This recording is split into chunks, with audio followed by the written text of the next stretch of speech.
नमस्कार, स्वागत है आपका बीटीवी न्यूज में। आपके साथ मैं हूं सना और आइए खबरों की शुरुआत से पहले एक नजर डाल लेते हैं हेडलाइंस। ओलावृष्टि और बारिश से फसलों को हुआ नुकसान, किसानों को मदद की दरकार।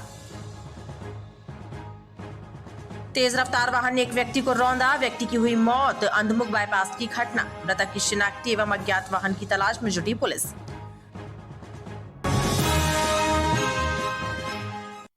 थाना स्तर पर कार्यवाही न होने से परेशान आवेदकों ने एसपी ऑफिस की जनसुनवाई में वरिष्ठ अधिकारियों से अपनी समस्या बताई और उनका निराकरण करने की मांग की। जनसुनवाई में मारपीट, संपत्ति विवाद, पारिवारिक विवाद से जुड़ी शिकायतें प्रमुख रहीं। एसपी कार्यालय में आयोजित साप्ताहिक जनसुनवाई में कंचनपुर निवासी पद्मावती वाल्मीकि ने शिकायत दी है कि उनके क्षेत्र में ही रहने वाले सुमित ने उनके साथ मारपीट करते हुए जाति सूचक शब्दों से उन्हें अपमानित किया है। इसकी शिकायत आधारताल थाने में की गई थी, लेकिन उचित कार्यवाही नहीं हुई। वाल्मीकि समाज कंचनपुर निवासी पद्मावती वाल्मीकि अपने प्लॉट पे 17 मार्च को खड़ी हुई थी। इसी बीच कॉलोनी के ही कोई झा फैमिली से 2 लड़के उनके साथ जातिगत दुर्भावना के चलते मारपीट की, गाली गलौज किया और अनुसूचित जाति जनजाति के तहत बहुत सारी जो जाति सूचक शब्द हैं उसका इस्तेमाल करके उनको अपमानित किया। आज उसी के फलस्वरूप उन्होंने आधारताल थाने में रिपोर्ट भी कराई थी, लेकिन पुलिस ने कोई कार्रवाई नहीं की। मारपीट का मामूली सा प्रकरण दर्ज करके और उनको घर वापस कर दिया।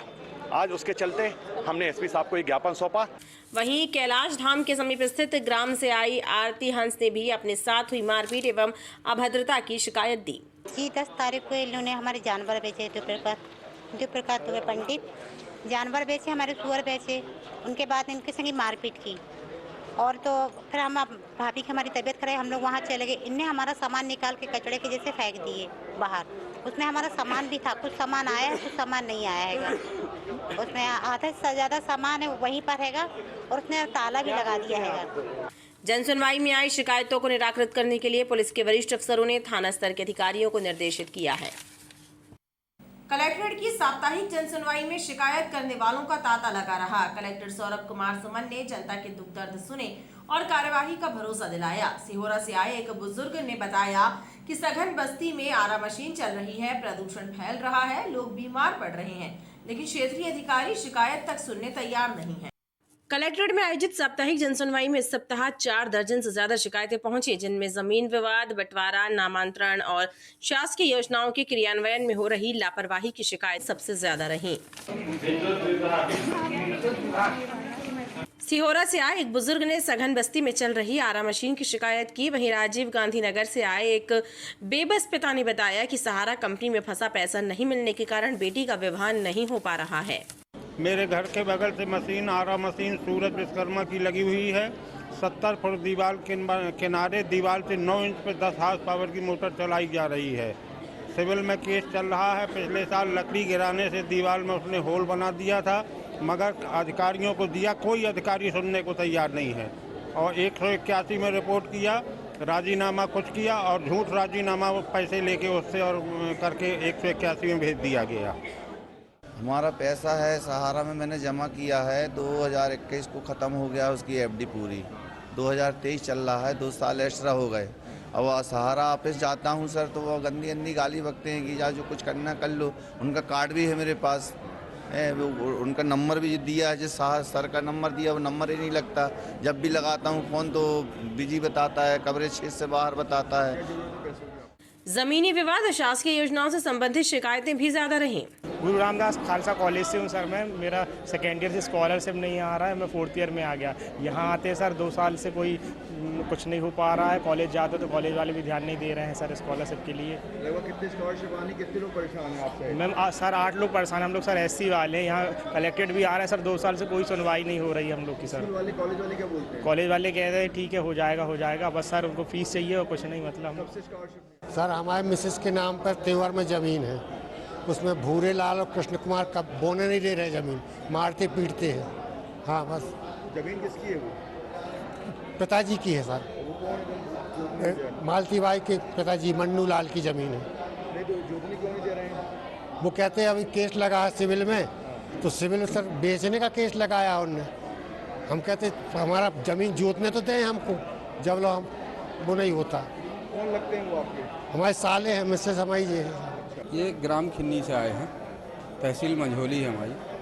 ये शासकीय भूमि लगानी होने के बाद में बंदोबस्त में हुआ है लफड़ा, और उसके बाद से हम लोग आवेदन कर रहे हैं, उसमें कोई सुनवाई नहीं हो पा रही। क्या हो रहा है उसमें, दिक्कत क्या आ रही है? दिक्कत ये आ रही, वो लगानी बन गई ना, शासकीय थी, नाला रहा बरसाती, और गऊओं के लिए घास की जगह थी। किसने खरीद ली जमीन कई बार? ये अभी तो राजेश सिंह के नाम पे है, इसके पहले राम प्रसाद जी के नाम पे थी, फिर उसके बाद अमका प्रसाद जी के नाम पे आई। सभी शिकायतों की सुनवाई के बाद कलेक्टर सौरभ कुमार सुमन ने आवेदकों को उचित कार्यवाही का भरोसा दिलाया। गुलौआ ताल तालाब में पानी बेहद कम हो गया है। क्षेत्रीय लोगों ने नगर निगम की जनसुनवाई में पहुंचकर गुहार लगाई है कि तालाब का जल स्तर बढ़ाया जाए, साथ ही तालाब में चारों तरफ बने उद्यान की सफाई कराई जाए। इस सप्ताह जनता दरबार में कुल 32 शिकायतें पहुंची, जिनमें अधिकांश शिकायतें अतिक्रमण से संबंधित रहीं। जनता को नगर निगम की जनसुनवाई में पहुंचकर समाधान मिलने लगा है, जिसके चलते अब शिकायतों की संख्या भी बढ़ने लगी है। इस सप्ताह जनता दरबार में कुल 32 शिकायतें पहुंची।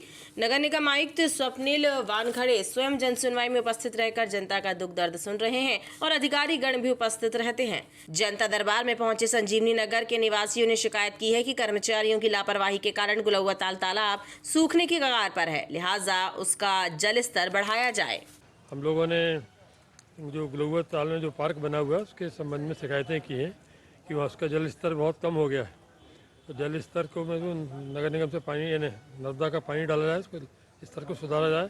पानी पूरा हरा हो गया, उसमें कुछ केमिकल ट्रीटमेंट करके उसको क्लीन साफ कराया जाए। वहीं ग्वारीघाट रोड कृष्णा हाइट से आए लोगों ने एवं कचपुरा गणेश मंदिर से आए लोगों ने अतिक्रमणों की शिकायत की है। 150 पौने 200 लोग रहते हैं और उसका जो फायर एग्जिट है उसमें एक बिल्डिंग वाले ने कब्जा कर रखा है। कई बार जो है नगर निगम आए, हाई कोर्ट से डायरेक्शन भी हो गया, नगर निगम से नोटशीट भी बन गई, पर कुछ राजनीतिक दबाव के कारण वो बिल्डिंग दुकान जो है आज 1.5 साल हो गया मगर खाली नहीं हो पा रही है। तो इसीलिए मैं कमिश्नर साहब को निवेदन लेके आया था कि चूँकि हाई कोर्ट से भी ऑर्डर हो गया, आपके यहाँ से भी वो है, तो बिना किसी राजनीतिक दबाव, क्योंकि 150 पौने 200 लोगों के जीवन की सुरक्षा का सवाल है। ये अतिक्रमण किया है सुरेंद्र लोधी और अभिषेक लोधी, उसका लड़का भी, भैंस की 90 मतलब गाय है इनकी, और कब्जा कर लिया है उसमें प्लाट में, खाली कराने का चप्पा कर रहे हैं। कहाँ पर का है ये अपने गणेश नगर कचपुरा माल गोदाम के इधर। क्या बोल रहे हैं? कई एप्लीकेशन दिया, बहुत एप्लीकेशन दिया सर, अभी कुछ नहीं हो रहा सर। अतिक्रमण किया? हाँ, फसल चौपट कर देता, वहाँ से निकलती है भैंस की डेर, मतलब अपन कुछ नहीं कर पाते उसमें व्यवसाय अपने प्लाट में। दमोह नाका क्षेत्र से आई एक बुजुर्ग महिला ने बताया कि कुछ लोगों ने नाली पर टॉयलेट बना लिया है, पानी की निकासी बंद हो गई है, पूरा मोहल्ला परेशान है। दमोह नाका धाम काटा से नाली पे नाली बंद कर गई, पहले नाली चालू गई, फिर नाली पे करके उनने पुल घाई नीचे बना लिया, ऊपर से चिप डाल के नीचे की नाली, और वो नाली हो गई जाम, कोई सफाई वाले नहीं जाती। लेटरिन बाथरूम बन गई, उस पर लेटरिन बाथरूम बन गई सर। तो अब उसको इंतज़ार करा जाए या वो हटाई जाए, जैसे नाली रही पहले वैसी नाली, कोई आता कोई सफाई नहीं करता। हम परेशान, हमारा घर पूरा भरा, अब बहुत दुख अकेले, जानते ही हो मोहल्ला पड़ोस वाले रिश्तेदार खूब कर रहे, बताओ क्या करना, भर जा तुम्हारा घर, कोई सुनाई नहीं हो रही। हमने अर्जुन साहब नगर निगम में वहाँ की प्लेन पे लगाए, आज साल भर से परेशान। सभी की शिकायतें सुनने के बाद नगर निगम कमिश्नर स्वप्निल वानखड़े ने सभी को उचित कार्यवाही का भरोसा दिलाया है। नगर निगम की साप्ताहिक समीक्षा बैठक में निगम आयुक्त स्वप्निल वानखड़े ने अधिकारियों को निर्देश दिए कि राजस्व वसूली और अतिक्रमण विरोधी कार्यवाही पर विशेष ध्यान दें, ताकि विकास के कार्यों को गति मिल सके। नगर निगम की साप्ताहिक समीक्षा बैठक में निगम आयुक्त स्वप्निल वानखड़े ने सीएम हेल्पलाइन और जनसुनवाई की शिकायतों पर अधिकारियों से सवाल जवाब किए, साथ ही राजस्व वसूली अभियान में गति लाने के निर्देश दिए। निगम कमिश्नर ने कहा कि अतिक्रमणों की शिकायतों पर त्वरित और प्रभावी कार्यवाही करें, ताकि जनता राहत महसूस कर सके। जबलपुर कृषि मंडी प्रांगण को कंट्रोल कर मिलेगा,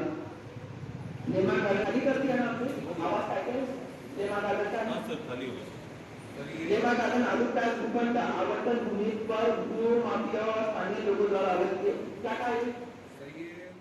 रेवेन्यू के लिए हमने सभी को बोला है कि जो बड़े बकायेदार है उनके खिलाफ कुर्की की कार्रवाई करें, और सभी डीओस को भी निर्देशित किया है कि वो भी कुर्की की कार्रवाई करेंगे।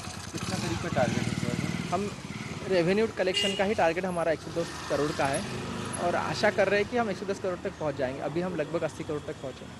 टीएल बैठक में स्वच्छता संबंधी कार्यों की शिकायतों पर भी चर्चा की गई। बेमौसम हुई बारिश और ओलावृष्टि से किसानों की फसलों को नुकसान हुआ है, जिससे अन्नदाताओं के माथे पर शिकंज साफ नजर आ रही है। कृषकों को अब शासन प्रशासन से मदद की दरकार है, लेकिन अभी तक प्रशासनिक स्तर पर फसलों के नुकसान का आकलन नहीं किया गया है। बेमौसम हुई बारिश एवं ओलावृष्टि ने किसानों की मेहनत पर पानी फेर दिया है। दरअसल ओलावृष्टि से फसलों को हानि पहुंची है, जिससे किसान परेशान हैं। उनका कहना है कि कड़ी मेहनत के बाद उन्होंने खेतों में गेहूं और अन्य फसलों की पैदावार की थी, लेकिन मौसम में आए परिवर्तन के कारण उनकी खड़ी फसलें बर्बाद होने की कगार पर पहुँच गई हैं। पानी गिरा रात में बहुत, हवा बहर भी चला, ओला पानी सब कुछ गिरा।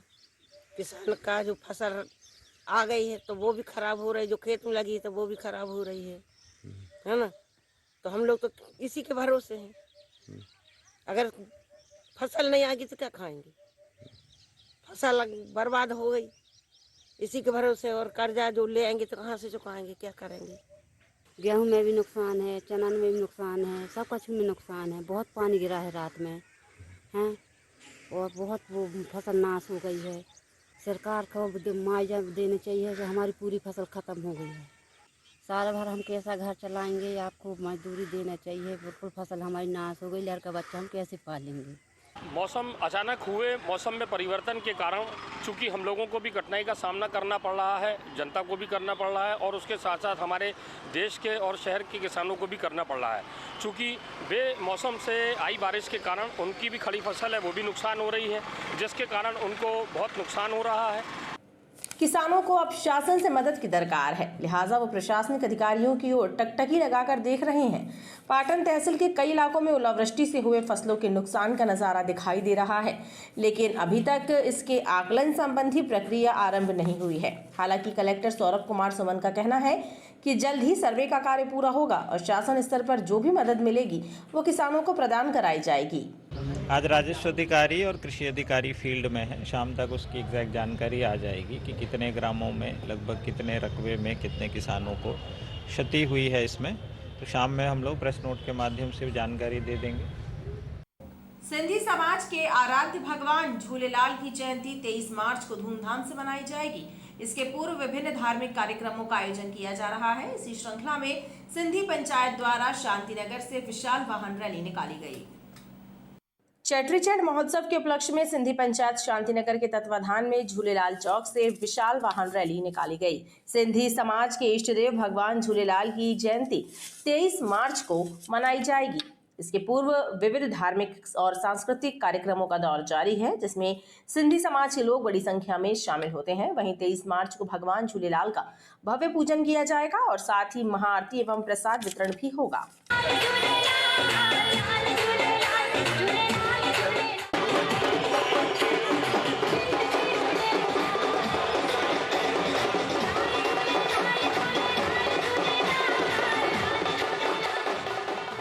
समाज के लिए जागृति के लिए किया गया है और ये भव्य रूप से बनाया जा रहा है।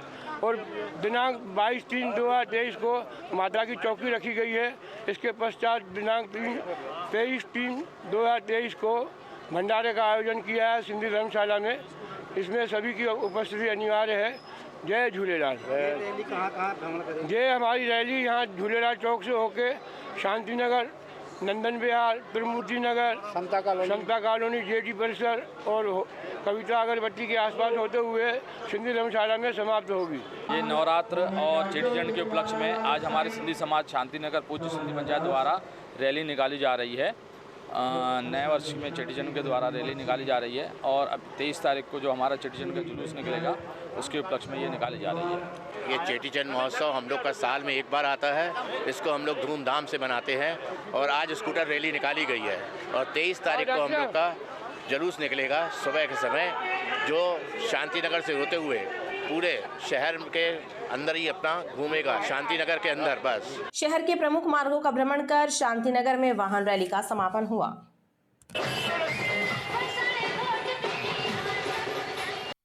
माँ ममता है तो पिता प्यार है। माँ बाप के चरणों में ही सारा संसार है। ऐसी एक से बढ़कर एक कविताओं की प्रस्तुति ने श्रोताओं को वाह-वाह करने पर मजबूर कर दिया। अवसर था सिविक सेंटर में आयोजित अखिल भारतीय वंदे मातरम कवि सम्मेलन का, जिसमें मेरठ के प्रख्यात कवि डॉक्टर हरिओम पवार, मथुरा के मनवीर मधुर, जबलपुर के सुदीप भोला, इटावा के देवेंद्र प्रताप सिंह और सुजालपुर के दिनेश देशीघी जैसी नामी कवियों ने अपनी कविताओं की शानदार प्रस्तुति दी। सिविक सेंटर में आयोजित अखिल भारतीय वंदे मातरम कवि सम्मेलन में देश की नामचीन कवियों द्वारा दी गई एक से बढ़कर एक कविताओं की प्रस्तुति ने श्रोताओं का मन मोह लिया। मथुरा के मनवीर मधुर, इटावा के देवेंद्र प्रताप सिंह, मेरठ के डॉक्टर हरिओम पवार, सुजालपुर के दिनेश देशीघी और जबलपुर के सुदीप भोला ने हास्य, देशभक्ति, श्रृंगार, वीर रस की उम्दा कविताएं सुनाकर लोगों को ताली बजाने पर मजबूर कर दिया। मैं भी नाच पहन सकता हूँ नंदन बन के चंदन के, लेकिन जब तक पगडंडी से संसद तक कोलाहल है, कब तक केवल गीत लिखूंगा जनजन मन के चंदन के, कब तक केवल गीत लिखूंगा जनजन मन के चंदन के। जब पंछी के पंखों पर हो पहरे बम के गोली के, जब पिंजरे में कैद पड़े हो सो कोयल की बोली के, जब धरती के दामन पर हो दाग लहू की होली के, कोई कैसे गीत सुना दे बिलिया कुमकुम रोली के कोई। विविध तरह के सिद्ध हस्त धर्म युद्ध में याद कीजिए कि नीतियां अनीति पे अड़े थे। विविध तरह के सिद्ध हस्त धर्म युद्ध में और पापियों के पक्ष में पितामह खड़े थे और केशव भी थे, कहो तटस्थ धर्म। पहला चुंबन जब तुम्हारे गालों पर किया होगा तो कितने ख्वाब बुने होंगे, कितने सपने चुने होंगे, तो सारे ख्वाबों को एक पल में तोड़ाया। तेरी सिसकी पर रात भर जगी तेरे पगले, उसी माँ को तू आज वृद्धाश्रम में छोड़ाया, उसी माँ को तू आज वृद्धाश्रम में छोड़ाया।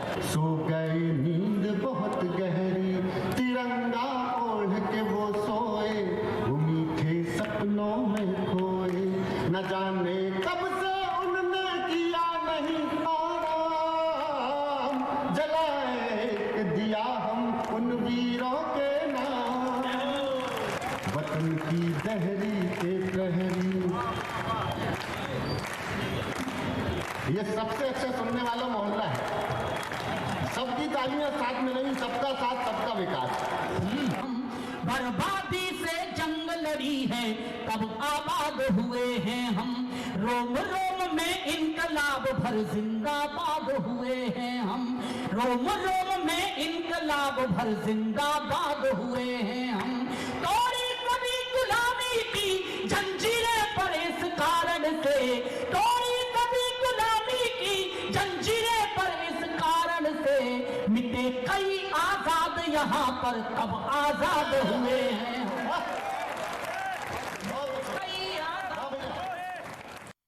सूदखोर से परेशान न्यू कंचनपुर निवासी एक व्यक्ति ने आईजी से शिकायत की है कि ब्याज पर ली गई राशि लौटाए जाने के बाद भी सूदखोर अमित सोनकर के द्वारा उसे प्रताड़ित किया जा रहा है।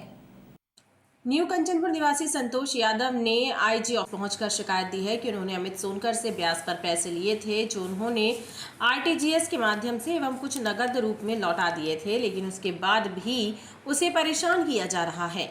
अमित सोनकर से मैंने 2018 में लगभग 1.5 लाख रुपए से ब्याज में पैसा लिया था, 5% लिया सर। क्योंकि मैं आज की स्थिति में मैंने उसको काफ़ी पैसा दे चुका हूँ ब्याज में। कुछ मेरे पास मेरा ATM, मेरा चेक सब कुछ उसी के पास है सर, और वो मेरे को आए दिन परेशान करता। उसका मैंने पूरा पैसा चुकाने के बाद भी मैं ऑफिशियल में अपना राज्य शासन का कर्मचारी हूँ सर। मेरे को आने जाने में हर जगह वो परेशान करता है। कहीं मेरे को मोबाइल बंद करना पड़ता है सर, कहीं कुछ बंद करना पड़ता है सर।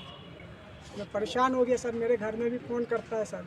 मैं जिस जगह जाता हूँ सर, वहाँ पे मेरे को परेशान करने लगता है सर। मैंने कुछ आरटीजीएस के माध्यम से उसको पैसा लौटाया हूँ सर, जिसका विवरण मेरे पास है सर। संतोष ने आईजी से मदद की गुहार लगाई है।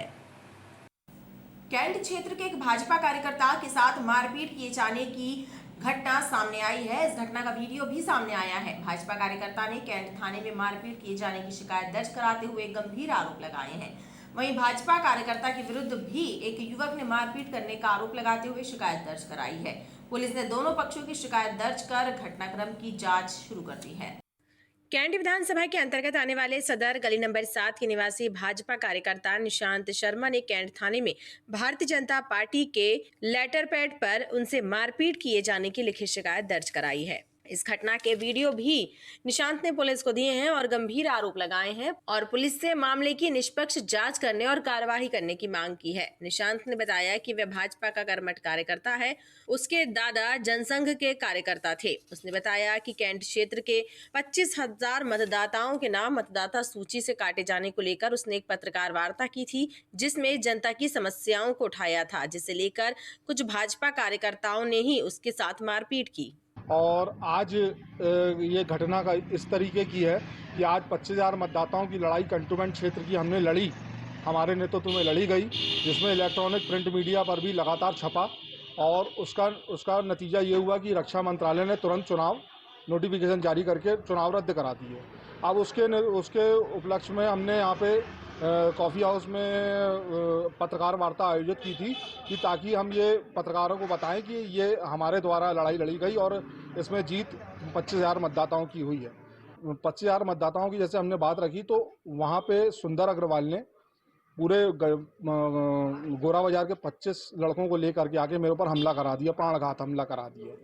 वहीं दूसरी ओर कैंट क्षेत्र के भाजपा मंडल अध्यक्ष आशीष राव ने बताया कि भाजपा कार्यकर्ता द्वारा उनके मंडल महामंत्री के साथ मारपीट की गई थी और निशांत शर्मा पार्टी के लेटर हेड का गलत इस्तेमाल कर रहे थे, जिसका मंडल कार्यकर्ताओं द्वारा विरोध किया गया और इसी बात को लेकर उन्होंने मंडल महामंत्री से मारपीट की, जिसकी शिकायत कैंट थाने में दर्ज कराई गई है। कार्यकर्ता की एक मर्यादा होती है कि हमारी पार्टी के खिलाफ और लेटर पैड का दुरुपयोग जो किया उसने, हम उसका विरोध करते हैं और हमने उससे जब इस बात की जानकारी ली कि आप पार्टी के खिलाफ और पार्टी का लेटर पैड क्यों उपयोग करते हो, तो उसने कहा ये मेरा अधिकार है। ये इसका अधिकार नहीं है। संगठन में अध्यक्ष के लिए लेटर पैड की सुविधा रखी गई है। आम जनमानस के लिए अगर किसी प्रकार की समस्या होती है तो लेटर पैड का उपयोग किया जाता है। जब हमने उसके बात की जानकारी ली तो उसने इसका विरोध किया और हमारे महामंत्री ने उससे पूछा कि लेटर पैड का उपयोग महामंत्री भी नहीं करता है तो आप क्यों कर रहे हो, तो उसने उसको अशब्दों का प्रयोग गाली गलौज करते हुए उसके ऊपर हाथ छोड़ा। उसी बात पे उससे भी दोनों की झूमा झिपटी हुई है और इसी को लेकर उनने इतना बवाल मचाया है और हम इस कृत्य की उसकी निंदा करते हैं और हमने माननीय जिलाध्यक्ष जी को भी इस बात की जानकारी दी है जो उनके भी संज्ञान में है। माननीय विधायक जी को आज, क्योंकि वो कल बाहर थे, तो आज हमने भी इस बात की जानकारी माननीय विधायक जी को दी है। आपने रिपोर्ट दर्ज कराई है? हाँ, मैंने रिपोर्ट नहीं दर्ज कराई है, लेकिन जिस हमारे महामंत्री के साथ उनने अभद्रता और गाली गलौज करके उसके ऊपर हाथ छोड़ा, पहले उसी ने हाथ छोड़ा, इसी लेकर हमने भी उसके महामंत्री ने उसके खिलाफ आवेदन दिया है थाने में। वहीं इस मामले को लेकर कैंट थाना प्रभारी अरविंद चौबे ने जानकारी देते हुए बताया कि सदर गली नंबर 7 में रहने वाले निशांत शर्मा ने भाजपा की लेटर पैड पर लिखित शिकायत देकर उनसे कुछ लोगों के द्वारा मारपीट करने की शिकायत दी है। वहीं संदीप नामक एक युवक ने निशांत के विरुद्ध मारपीट करने की शिकायत दर्ज कराई है। दोनों पक्षों की शिकायतों को जांच में लिया गया है और पूरे घटनाक्रम और आरोपों की जांच की जा रही है। जो 7 नंबर गली के निवासी 7/3 के पंडित निशांत शर्मा, इनके द्वारा एक कंप्लेंट दी गई है कि कुछ असामाजिक लोगों के द्वारा मेरे साथ मारपीट की गई है और उसकी शिकायत पर उसकी MLC कराई गई है। आवश्यक वैधानिक कार्रवाई जांच उपरांत की जाएगी। इसी तारतम्य में एक संदीप के द्वारा एक शिकायत थाने पर दी गई है कि उसमें निशांत शर्मा के द्वारा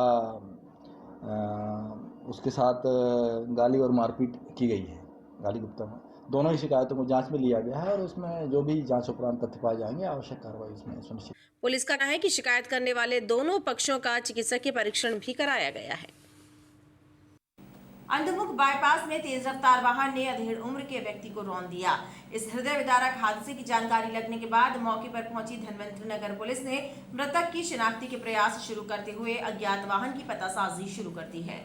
अंधमुख बाईपास में मंगलवार की सुबह अज्ञात वाहन ने एक व्यक्ति को रौंद दिया और मौके से फरार हो गया। इस घटना की जानकारी देते हुए धनवंतरी नगर पुलिस ने बताया कि मृतक की शिनाख्त के प्रयास किए जा रहे हैं और वाहन के संबंध में भी पतासाजी शुरू कर दी गई है। बताया जा रहा है कि व्यक्ति पैदल जा रहा था और पंजाबी ढाबा के पास अज्ञात वाहन ने टक्कर मार दी, जिसके बाद व्यक्ति काफी दूर तक घिसटा, जिससे उसके शरीर के चीथड़े उड़ गए। आज सुबह 11 बजे सूचना प्राप्त हुई कि अंधमुख बाईपास पर रोड पर एक एक्सीडेंट हो गया है तो पुलिस द्वारा मौके पर आकर तस्दीक की गई तो एक सब जो कि पूरा छत विच्छित हो चुका है। अभी तक इसका पता नहीं चल पाया है कि कौन किसका शव है। तो अभी शव को इकट्ठा करके और पोस्टमार्टम के लिए भेजा जा रहा है और मर्ग कायम कर अभी जांच में लिया गया है। अज्ञात मृतक का भी पता नहीं चल सका। रांची थाना क्षेत्र रिछाई की एक फैक्ट्री में काम करने वाली युवती ने सहकर्मी युवक के विरुद्ध दुष्कर्म करने का आरोप लगाते हुए शिकायत दर्ज कराई है।